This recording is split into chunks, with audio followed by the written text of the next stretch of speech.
So this is my Music to Be Murdered By Side B Deluxe CD discussion / first impressions video. And honestly, I'm just gonna hop right into what I think about the album.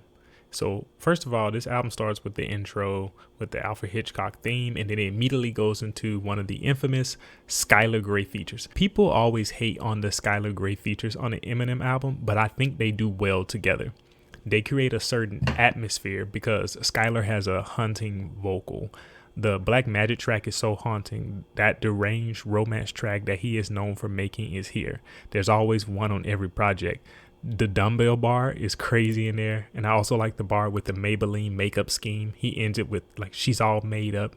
Also, he killed her at the end. And this was clever because it's tied to the same sounds as the ones on the beginning of the track Premonition from side A. It also ties to the next track, Alfred's theme, pretty well. So it's literally the same sounds of that woman being killed. Alfred's theme reminds me of Relapse, which is absolutely fine. People either loved it or hated it, but I would say it's a cult classic. The bars in it are dope, of course. The instrumental reminds me of a circus theme. Definitely something that would fit a horror motif. He killed me with the lines, so many knots need a chiropractor is obviously a double for money. Less stellar, sour grapes, I'm still wine, I'm the best seller. And there's such a nice game playing on wine cellar imagery. All you ever cop is a plea that took me out. If you shot a tree, you wouldn't pop a trunk. Just the little things like that. And then also moving on to the next track, I must say that the flow on Tone Deaf is so captivating. It hooks you in a certain way.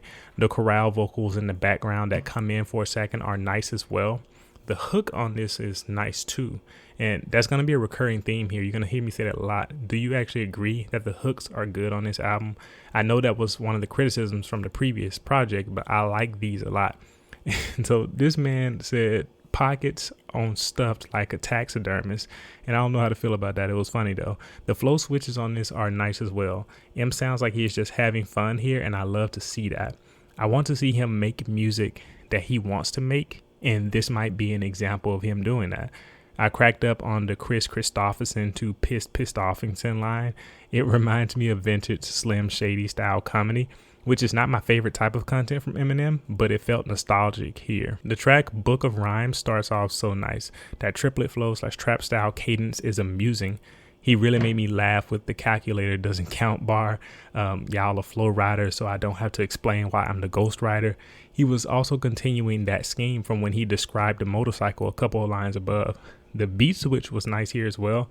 The haunting environment I got here was like a Resident Evil vibe sound. And do you agree with that? Do you kind of feel that? I have to say that M was talking his talk basically in this track, and he hasn't been shy about saying how good he is lately.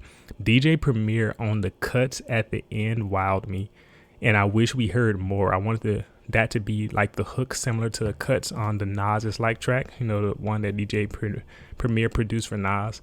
That would have been cool to see him do a hook like that on this track. So Eminem and Ty Dolla $ign collabing is quite interesting.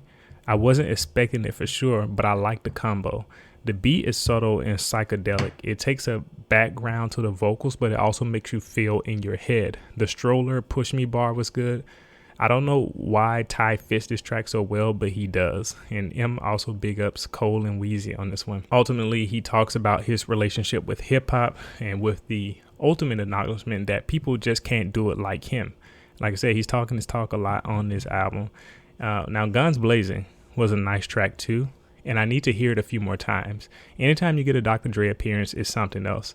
And the imagery of M's verse overall was really cool here. He had a line in particular where he said that they were dragging each other Glocks first or Glocks burst, and that just brought up a crazy image. Only Eminem would think to say something like that. He also makes mention of a girl or a woman named Michelle that he implies some type of relationship with, and it seems real, not like a made-up story. And so this is a mystery. I don't think anybody knows who she is.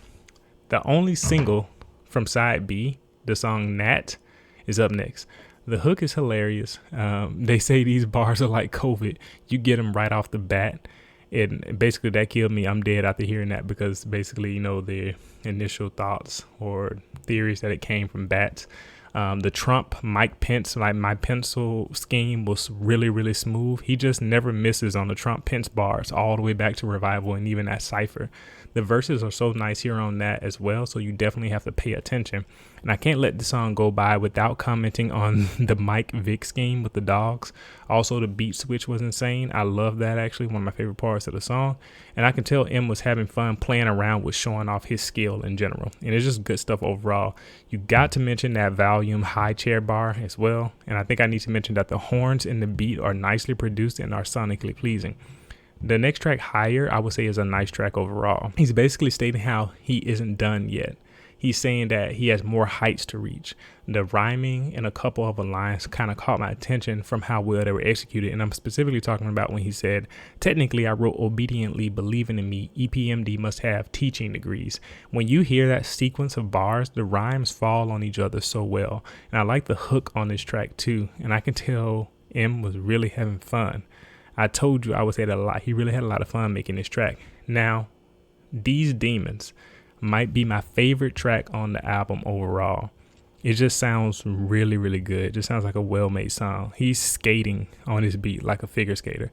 The verses are magnificent. The second verse in particular was astounding. And I love this type of Eminem. The content that he is bringing here is what I want to hear most often. I want to see him do social commentary way more often than he does. When he's in that bag, he's doing well, in my opinion. The pariah Lego joke cracked me up because he obviously wanted to mess with people thinking that he was going to say Mariah there. And the young M.A. bar also killed me because that was just clever. It was funny. And the beat switch on this one is like super clean. It happened so smoothly. And I don't know who the feature artist Maj is, but I like what he did on the hook here. It was a great one.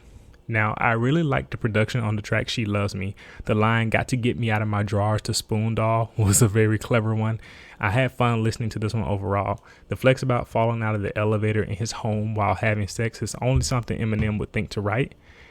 The beat on the track Killer reminds me of a mid-2000s club hit, not in a way that sounds dated, but sort of in a nostalgic way. I swear he had 1 million butt flips in the bars, and I was amused a bit too much about those. The 50 in the club bar was clever here as well. And if you notice the part where he says he wraps circles around you, he has the audio bouncing from left ear to right ear to make it sound like it's going around your head. Also, this track has another bouncing hook, and I think that's cool stuff. The track Zeus, probably my second favorite track, starts off with some strong punches. And I love that he points out the hypocrisy and the irony of people's critiques of him. They want seemingly contradictory things such as be like the old M, but also be new. It's a wild standard of expectations to live up to. I could talk about this for a while, but I won't. The flow on this one is impeccable in my opinion. He's hitting it on all the fine points and it just catches your ear. The third verse in particular, where he is warning big rappers about the day people will turn on them, even the Drakes and the Futures of the world will experience this. The peephole bar, though, that's all I got to say about that. Just go listen. The Black Thought bar back in the first verse has to be acknowledged too. And just let me know in the comments if you saw that. The part where he said, "Black people saved my life," really hit me. And I love when M comments on how hip hop and black culture in general shaped him. I can tell that it means a lot to him overall. And I want to hear more like this from him. And I cannot talk about this song without mentioning the sequence about Snoop Dogg. That just has to be addressed. I think we were all wondering if that affected him, what Snoop said back in the summer, but I think it's clear that he saw it as a slight. Overall, it's a dope track. And finally, a track that a lot of people seem to love, Discombobulated. This sounds like a Relapse song, and I love that because I liked Relapse. The rhyme schemes are crazy. The beat switch on the second verse was spectacular, and this man really got in his comedy bag on this one. We're still laughing at Ja Rule all these years later. And another beat switch or two on this track as well, just for fun, it seems like, and I just think it was good stuff. It was a great way to end the deluxe edition, and honestly, these tracks, they fit the theme of Music to be Murdered By a bit more than Side A did. It feels much more horror, fits the motif. And all in all, I think it was a very enjoyable listen and it was very fun. But what do you think? Leave it in the comment section below. And thank you for watching.